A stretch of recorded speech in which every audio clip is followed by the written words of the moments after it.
Hai para YouTuber pemula, berjumpa kembali dengan saya Basuki Utomo Channel. Mari kita berbagi dalam mencapai target sebagai YouTuber sukses.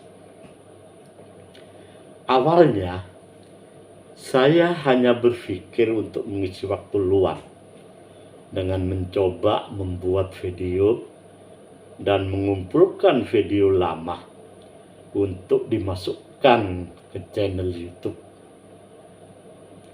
Tidak ada keinginan untuk viral atau mendapatkan uang dari YouTube, karena saya menyadari menjadi seorang YouTuber diperlukan kemampuan terkait IT dan ide-ide kekinian, sehingga dapat menarik penonton YouTube untuk memberikan subscriber maupun viewersnya.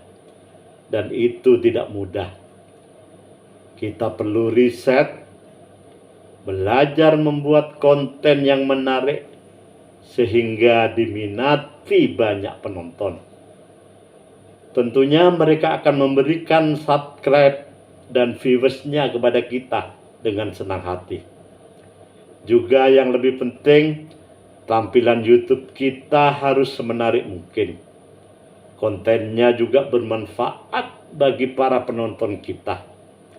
Untuk itu, kita perlu belajar membuat thumbnail yang menarik, belajar membuat video dengan baik sesuai dengan keinginan audiens, tetapi tetap tidak meninggalkan ide-ide kita yang orisinil. Pembuatan video juga membutuhkan kemampuan khusus, di samping alat yang kita pakai juga mumpuni, sehingga video yang kita buat cukup bagus untuk dikonsumsi publik. Tidak mudah memang menjadi seorang YouTuber yang baik dan bertanggung jawab, karena dalam kenyataannya banyak YouTuber hanya butuh subscriber dan viewers dari kita, sedangkan isi kontennya tidak sesuai dengan yang kita harapkan.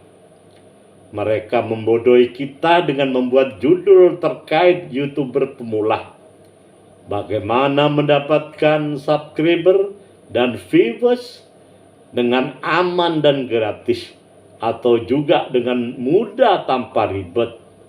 Juga tutorial-tutorial terkait YouTuber pemula yang isinya kontennya hanya membodohi kita. Saya mencoba untuk mendata semua YouTuber yang telah banyak merugikan YouTuber pemula.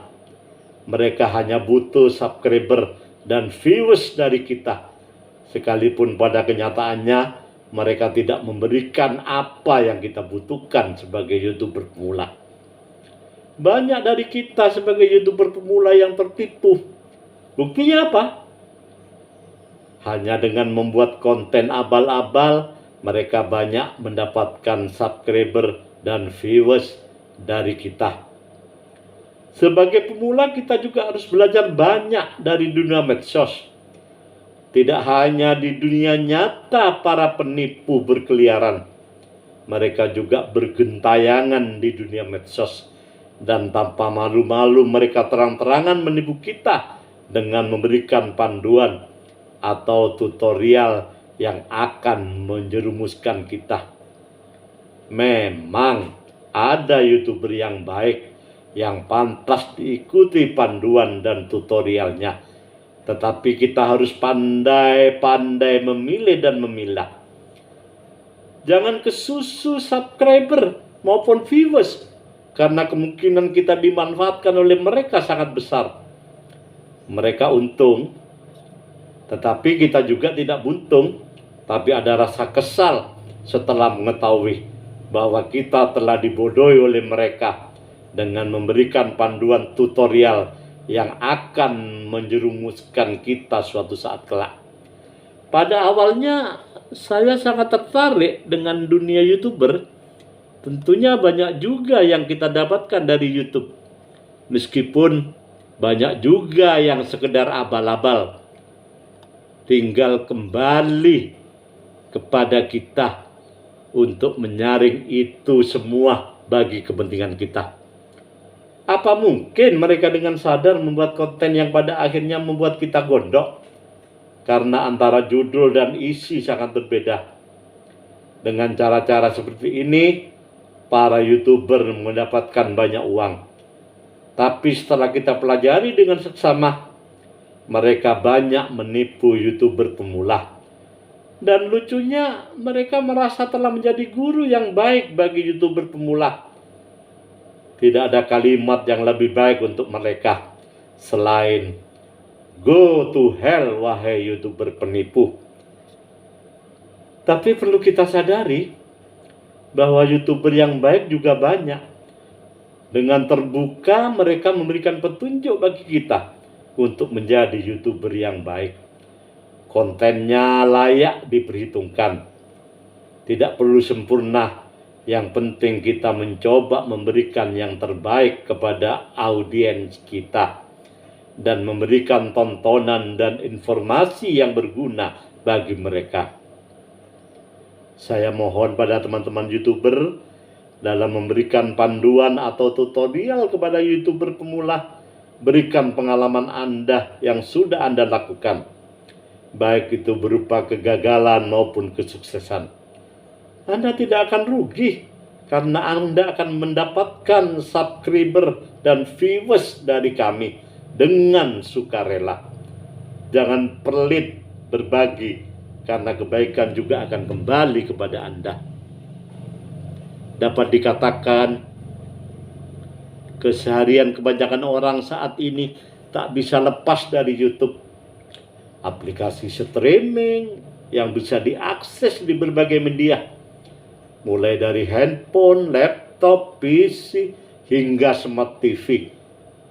Lewat YouTube kita bisa mengetahui banyak hal baru. Cara menggunakan suatu barang, melihat review produk yang ingin digunakan, atau konten hiburan lainnya. Secara tidak langsung kehadiran YouTube mempermudah banyak hal. Misalnya saja, jika dahulu kita ingin belajar bermain gitar, maka kita akan mencari tempat kursus gitar atau bertanya pada kenalan yang sudah menguasainya. Dengan adanya YouTube, sekarang kita bisa duduk di kamar dan mencari cara belajar gitar dari ribuan YouTuber yang tersedia di layanan streaming tersebut.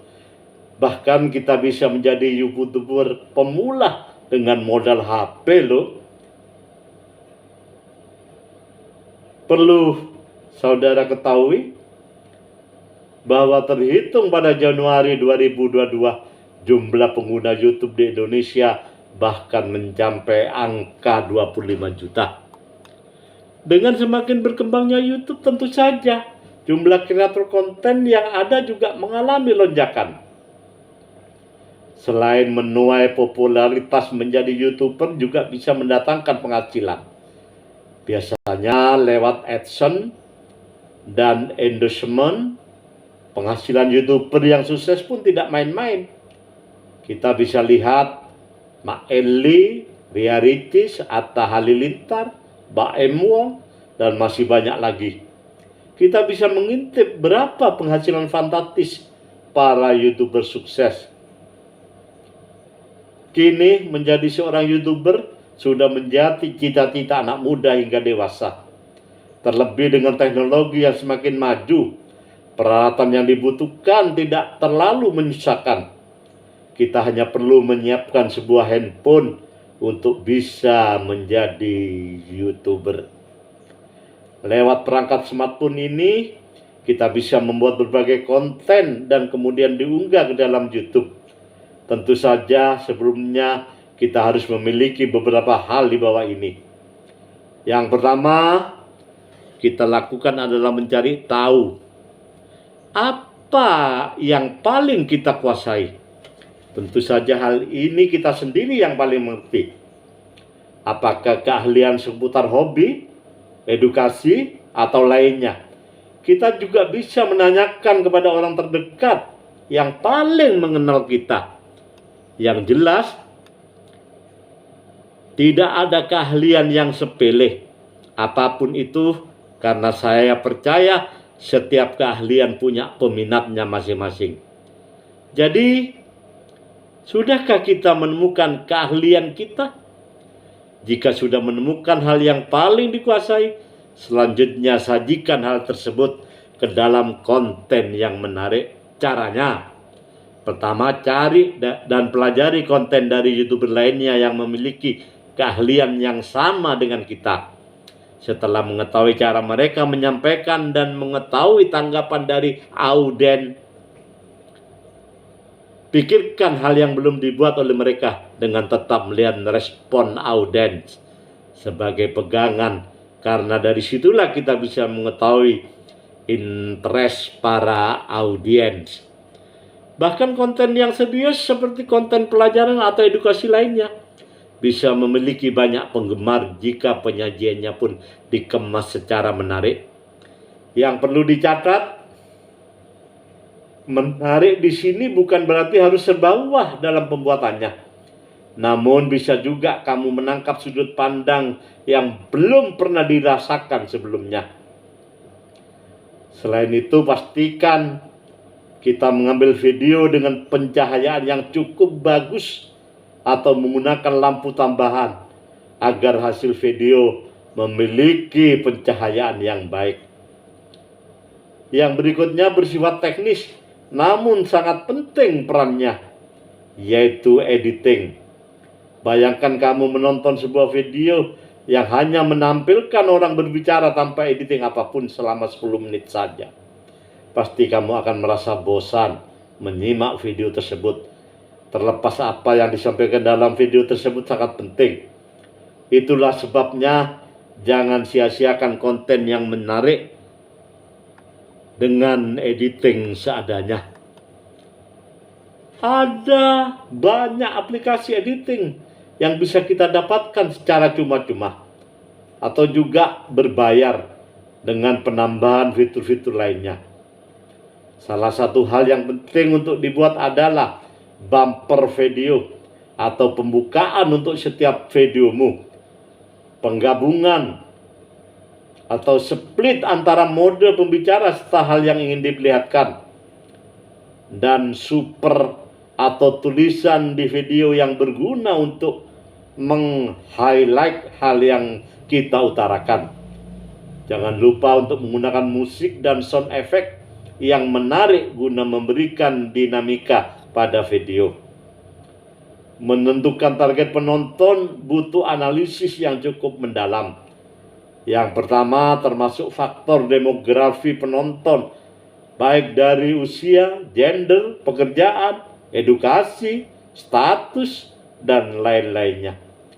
Kemudian hobi serta ketertarikan para audiens. Yang terakhir adalah pencarian kata kunci, hashtag, serta topik yang unik dan paling banyak dicari.